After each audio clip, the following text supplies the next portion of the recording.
दोस्तों स्वागत है आप सभी का आज की एक नई वीडियो में। दोस्तों इस वीडियो में हम 2025 क्लास 10th साइंस बोर्ड परीक्षा में आए हुए क्वेश्चन पेपर 824 सीएल का पूरा सॉल्यूशन करने वाले हैं।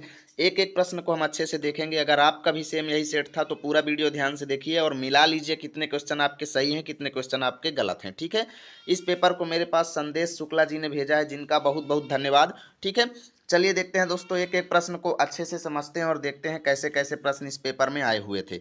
तो खंड आ बहुविकल्पी प्रश्न का पहला प्रश्न है कि अवतल दर्पण द्वारा बना किसी बिंब का प्रतिबिंब वास्तविक एवं बिंब के ही आकार का है, तो बिंब कहाँ पर रखा हुआ है। ठीक है, तो बिंब जो है वो वक्रता केंद्र पर रखा हुआ है, याद रखिएगा। दूसरा प्रश्न है कि पानी से भरे कांच के बीकर में रखा नींबू पार्श्व से देखने पर अपने वास्तविक आकार से बड़ा प्रतीत होता है, तो इसके लिए उत्तरदायी प्रकाशीय घटना कौन सी है, तो अपवर्तन है। ठीक है, दूसरे का डी करेक्ट है। तीसरा है सामान्य नेत्र के लिए दृष्टि परास कौन सा होता है, तो 25 सेंटीमीटर से अनंत तक। ठीक है, तीसरे का बी एकदम करेक्ट है।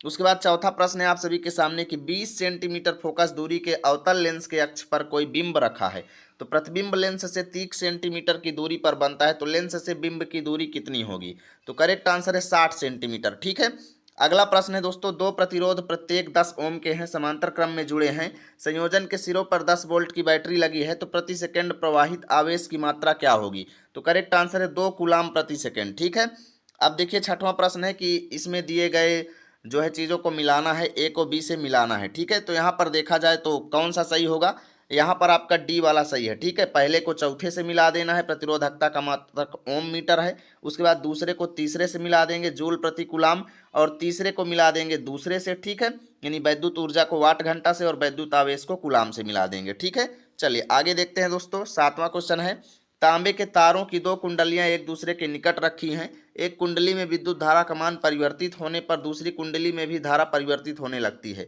इस परिघटना का कारण क्या है। ठीक है, तो इसको कहते हैं भैया अन्योन्य प्रेरण। क्या कहते हैं, अन्योन्य प्रेरण। चलिए देखते हैं अगला क्वेश्चन। उपभाग सेकेंड आपका स्टार्ट होता है, निम्नलिखित रासायनिक समीकरण को पूरा करना है। ठीक है, तो यहाँ पर कौन सी चीज आएगी, तो CaOH का होल ट्वाइस यहाँ पर आएगा, जिसकी कार्बन डाइऑक्साइड के साथ अभिक्रिया होगी, तो क्या बनेगा CaCO3 और साथ में H2O बनेगा। ठीक है, यहाँ पर याद रखिएगा आपका यहाँ पर CaOH का होल ट्वाइस होगा। नौवां क्वेश्चन है दोस्तों, ये रासायनिक अभिक्रिया आपको दी गई, Fe प्लस CuSO4 बन रहा है, FeSO4 और Cu बन रहा है। ठीक है, तो यहाँ पर कौन सा आपका करेक्ट होगा, ये एक विस्थापन अभिक्रिया है, तो 9वें का ऑप्शन ए आपका सही होगा। देखिए 10वां क्वेश्चन है, बेकिंग सोडा का रासायनिक सूत्र कौन सा है दोस्तों, तो बेकिंग सोडा का रासायनिक सूत्र NaHCO3 है, 10वें का ऑप्शन बी एकदम करेक्ट है। 11वां है, निम्नलिखित में से असंतृप्त हाइड्रोकार्बन कौन सा है, तो करेक्ट आंसर है C2H4। ठीक है, C2H4। देखिए 12वां है, नाइट्रोजन के द्विपरमाणु अणु में आबंध कौन सा होगा। ठीक है, तो करेक्ट आंसर है त्रिआबंध होगा। देखिए इसमें है, निम्नलिखित में से समजातीय श्रेणी कौन सी है, तो करेक्ट आंसर है CH3OH तथा C2H5OH। उसके बाद यहाँ पर उपभाग 3 आपका स्टार्ट होता है।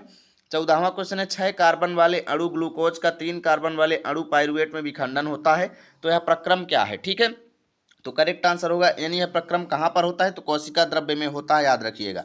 15वां है, अपवहन संबंधित है किससे, तो करेक्ट आंसर है उत्सर्जन से। ठीक है दोस्तों। 16वां क्वेश्चन है, निम्नलिखित में से कौन सा जंतु हार्मोन है। ठीक है, तो एड्रिनलिन जो है ये जंतु हार्मोन है। अब यहाँ पर देखते हैं दोस्तों, 17वां क्वेश्चन है, एकल पौधे से अनेक पौधे संक्रमण मुक्त परिस्थितियों में उत्पन्न करने की तकनीक क्या कहलाती है। ठीक है, तो यहाँ पर आपका करेक्ट आंसर होगा ऊतक संवर्धन। ठीक है, ऊतक संवर्धन आपका सही होगा। 18वां क्वेश्चन है, क्लोरोफिल आवश्यक है किसके लिए, तो करेक्ट आंसर है प्रकाश संश्लेषण के लिए। अब यहाँ पर 19वां क्वेश्चन है, पारितंत्र का भौतिक कारक क्या है। ठीक है, तो 19वें का ऑप्शन ए ताप आपका सही है। 20वां क्वेश्चन है, निम्नलिखित में से कौन शीर्ष मांसाहारी है। ठीक है, तो करेक्ट आंसर होगा शेर। इस तरीके से हमने सारे MCQ देख लिए हैं। पार्ट बी का इस वीडियो में हम सॉल्यूशन नहीं करने वाले, क्योंकि आप सभी का पेपर हो गया है, तो इन सबको देखने से अब हमें कोई मतलब नहीं है। मेन हमें MCQ देखने थे। ठीक है, लेकिन अगर आप चाहते हैं कि मैं सारे इन क्वेश्चन का भी सॉल्यूशन करवाऊँ, तो ज़्यादा से ज़्यादा वीडियो को लाइक शेयर कीजिए, तो फिर मैं इसका पूरा सॉल्यूशन फुल सॉल्यूशन लेकर के आऊँगा। ठीक है, मिलेंगे आप सभी के साथ अगली वीडियो में। यदि वीडियो अच्छी लगे तो लाइक कीजिए, दोस्तों के पास शेयर कीजिए। मिलेंगे आप सभी के साथ अगली वीडियो में, तब तक के लिए जय हिंद, जय भारत।